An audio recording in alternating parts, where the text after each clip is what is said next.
one of the most recent games that came out pretty recently, it was none other than Super 10 Pin, a Nintendo 64, and again, another Nintendo 64 inspired title.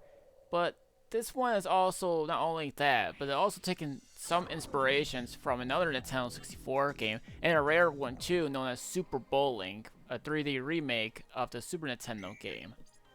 Now, for the game itself, it's your well, that's what you think. A typical bowling game, but it's pretty much different in a way. And the reason I say this because unlike any other bowling game, you have to deal with obstacles. You have to use some abilities from other bowling balls that you collect throughout each, lanes, and also try to get the best score as possible. If you score enough medals, you'll unlock additional skins for your bowling balls and other modes like the 3-pin mode and 100-pin mode. Now the 3-pin mode essentially is, ginormous pins, and you'll have to try to strike them down if you can.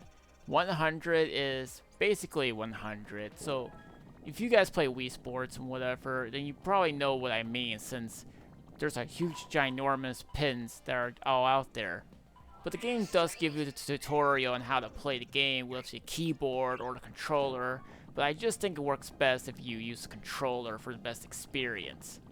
My favorite part about the game is the intro, because when you launch the game will act as if you are using a Nintendo 64 expansion RAM, which I think is a nice callback to some of the games that end up detecting the usage of the Nintendo 64 expansion RAM. The game was made by Modus Interactive, and you can also play in this game with CRT filter just to make it feel like the old Nintendo 64 aesthetics. But like I said, if you guys score enough medals in terms of score base, 40 will give you bronze, 70 will give you silver, and 100 will give you gold. Sometimes in a game like this, it's nearly impossible to end up getting a 100 score just to get the gold medal. I want to also mention too, the game has a star that you guys can get. It's a bit of a secret, but if you manage to obtain it, you automatically get a strike for your current lane that you're at. So that's a pretty nice bonus if you actually try getting there. So if you guys are playing with the Xbox controller, you can press the X button to switch to other different types of balls you guys can use in terms of what their usage are for. But yeah, each ball in the game have different abilities like bouncing, a speed boost, and even a nuke. That's right, they have an own nuke ball right in the game. And you can also play this game up to, get this, 8 players. That's right, 8 players can play this game. I'm pretty sure you guys can just take a turn with one controller, but if you guys ever want to play a bowling game with 8 people locally, then this is the game for you. There really isn't too many 8-player games nowadays in terms of locally, but that's just besides the point. Each level has its own obstacles and hazards in the way. For example, there are ramps, there's water, and there's also bushes. Some of these can actually slow you down, and some stuff like pillars and whatever can block your way from going. But like I mentioned about the abilities, certain abilities can also destroy obstacles. It really just depends on the ability or what type of ball you have. So if you get the night ball or whatever, I think what it is that you can bash through obstacles of the pillars and then you'll be all said and done. If you guys happen to be a big fan of frame rate, which I know you guys are, you can either play the game in the traditional 30 frames that most Nintendo 64 games can be played on, or you can also play in a game in 60 frames, which yes, there happen to be some Nintendo 64 games that can be played in 60 frames, like F-Zero for example. If you guys happen to get stuck with the ball never moving for some reason, you can hold the B button to reset the lane. But it doesn't matter, because you lose one part of the lane anyway, so restarting is pretty much pointless.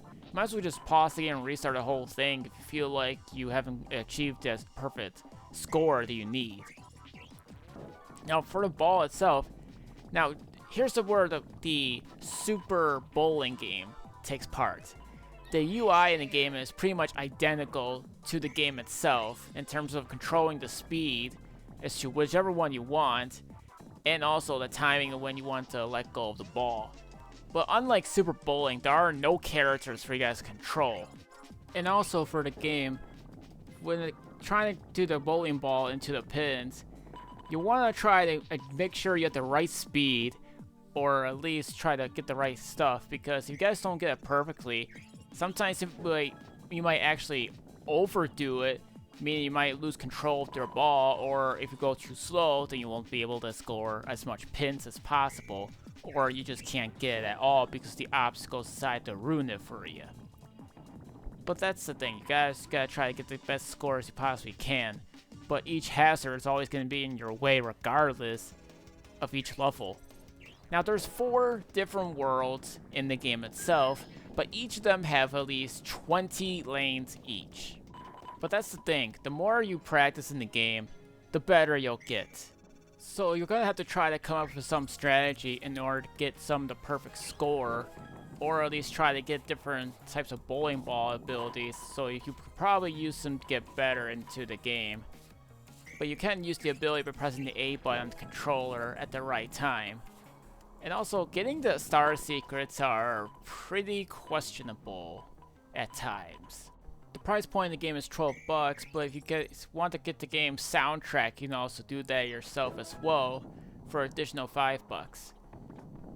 But if you guys want more old school way to play this game, like I mentioned before, you can play around with the game settings for a CRT filter, but there is also a sharpness and bloom effect you guys can also play around with. And there's also a MIDI soundtrack you guys can turn on or whatever. It says custom, but I'm not too sure how that's supposed to work.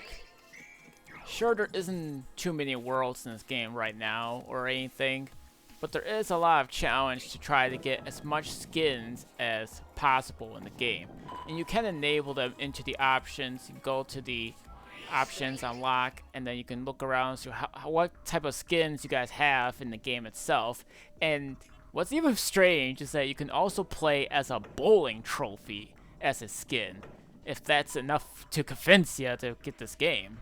The last level in the game kind of reminds me a bit like Extreme G, for example, as I do think they look pretty good. Just kind of looks like one of those old racing games you guys can play on the Nintendo 64, or perhaps maybe Wipeout 64. Yes, people, Wipeout did in fact get a Nintendo 64 game. So the only key advice I can give you for this bowling game is time your shots right, try to come up with whichever speed that you think you could try to make it to each shot, because let's be real again, each course is going to play differently and it's not going to be your friend. It's going to be hard, and this game is not going to be your friend. Unless if you're looking for some local multiplayer competition, then by all means go play with some friends if you have any, well, 7 other friends just to play this game. It's crazy how a game that is a Nintendo 64 inspired game can have 8 players, when Nintendo 64 was always known for having a 4-player support for a lot of multiplayer games out there. And there was always a multiplayer console that most people have always remembered, just because there was a lot of things to do in the game despite how many games came out during the lifespan. So the only thing I would just say about this is that if you want to get into competition with friends, you also can. Or if you guys want to try to master your way into getting multiple skins for the bowling ball, by all means, then go ahead and try to get those medals as much as you possibly can.